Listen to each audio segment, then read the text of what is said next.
Hey, what's up, everyone? It's BDL44 coming at you with another video. So, I kind of forgot to make a video about this, but yeah, Kenneth Faried is going to be working out with the Lakers some point this week.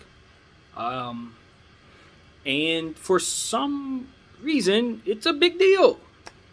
Now, I'm going to be real. I don't know why. I genuinely don't know why this is a big deal. Kenneth Faried is a good backup to the backup power forward at this stage in his career. He has a lot of explosiveness. Back in the day, I don't know if he's lost any of that. I don't think he's had really any real injuries that I've even been aware of ever, really. I could be wrong, but he's one of those guys, and completely honest with you, he just kind of got drafted to the wrong situation. That's really what it was for Kenneth Faried from jump. He was an explosive offensive rebounder, dunked the ball on your head, just continuous high motor stuff. But I can't really say that I'm certain what went wrong, but I guess his development just didn't make it so that he was able to really show what he could do. To my point of view, it looked as if he just kind of got lost on the Denver bench. Excuse my language.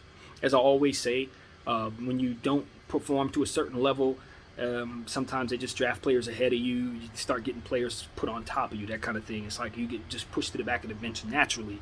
With the talent that comes in, and you just don't get a chance to play from behind that. Maybe an injury or two happens, something like that, and you just never get a chance to reclaim your point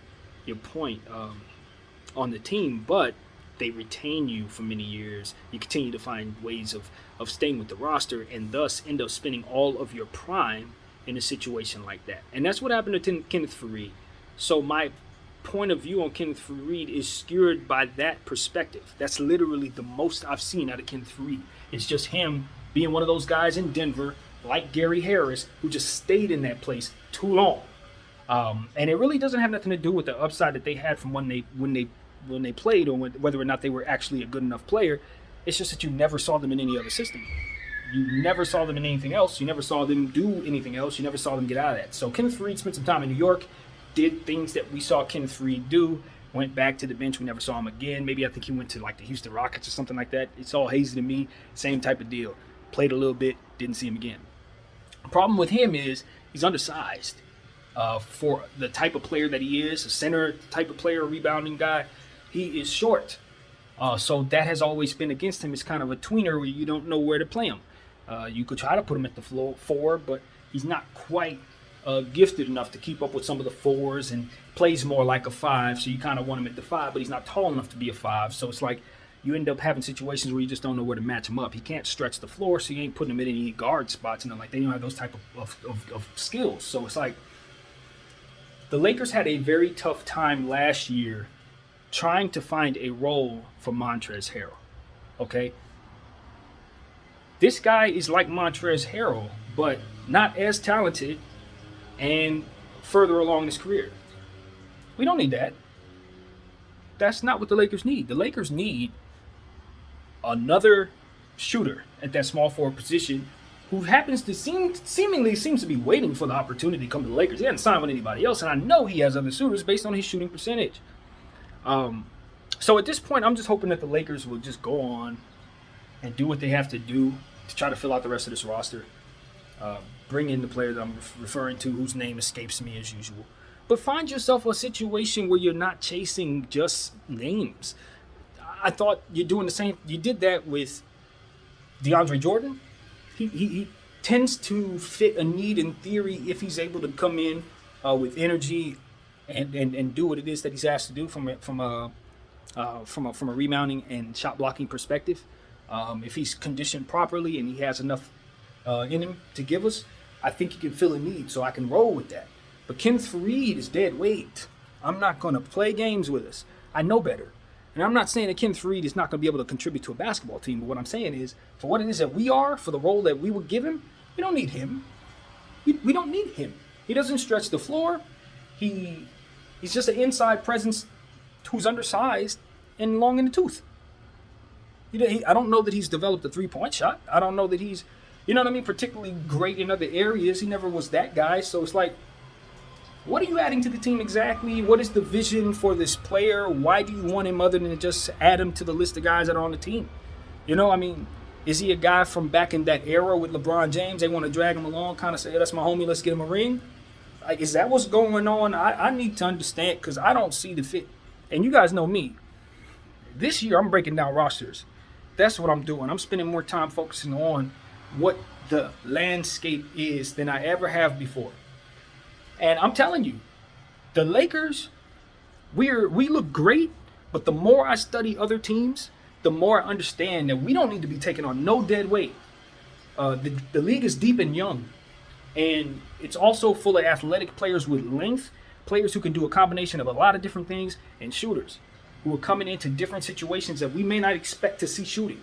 Guys like New Orleans, and Chicago, and Indiana, they're picking up new players that you're probably not even paying attention to who are going to contribute to what it is that they do. And when you bring your set of players into that situation, you're going to be caught off guard by some of these players if you don't build properly.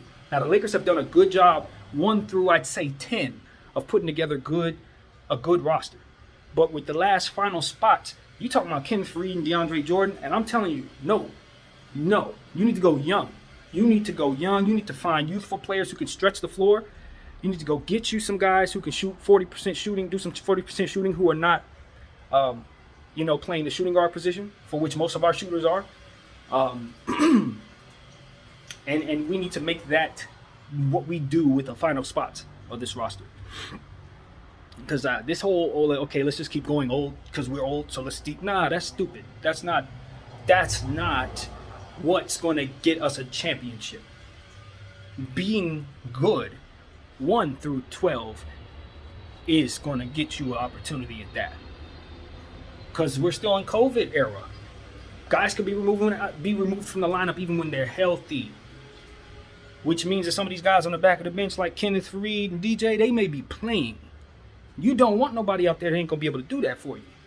So I'm not trying to talk down about a player who I haven't seen play. But what I'm saying to you is, if there's a 40% shooter out there at small forward who's ready to go, and he's waiting on you, don't be talking no damn Kenneth Faried. Pick him up. That's the dude you go after. You get him and you bring him in now, and then you talk about filling out the rest of the roster with players that could be like Kenneth Faried. Yeah. Let me tell you this. I don't think Kenneth Faried's going to get the job. For his sake, I hope he's able to. You know what I mean? For his family, you know what I mean? Stay in the league. Hey, hope he gets the job. From a person-to-person perspective, it's awesome for anybody to get an opportunity. But what I'm telling you is a Laker fan who's thinking about building this roster, he ain't getting signed. They're wasting their time. They're dragging their feet. Or you can look at it another way and say they're doing due diligence and making sure they turn over every stone. However you want to look at it. I'm just happen to be pessimistic today. But at the end of the day, nah. Go get the guy from Orlando whose name escapes me. Grab him. Sign him to whatever, 2.7 or whatever it is you're going to give him. And then fill out the last spot with whoever you want, if that's what you're going to do. You just want to bring in an old name. Let's bring back Big Shot Rob. If we're doing that, can we bring in Robert Horry? At least I know he can still hit me with the kickstand. He won 7 rings. He'll definitely get 8. Like, if we just going to reach in the past and grab somebody, I'm going to grab somebody. Look, Reggie Miller's still in shape. Let's go get him. Seriously, man. Like, no disrespect to Kenneth Faried. I'm sorry how I'm coming off, but that's what I'm going to do. I'm a basketball fan. I'm trying to win here. So get me somebody who's youthful, since the rest of my team is very old, respectfully, and good old. Happy about that. But I want youth on the back of this bench that has upside so that when these old guys leave, we'll have a bench going forward. And Kenneth Faried ain't going to hurt that. Don't get it twisted. He's not going to hurt that. But if you can get me a player with upside, or you can bring in one of those guys like K-Cock, and fill him with the 12th spot, K-Cock should be getting those minutes. I'll play K-Cock over Kenneth Faried today. What the hell am I getting Kenneth Faried for when I got a full-grown power forward in the G League ready to go? Bring him up. No damn Kenneth Faried, stop playing around. So that's where I'm at with that. Anyway, thank you guys for watching. My name is BDF44. I'm out.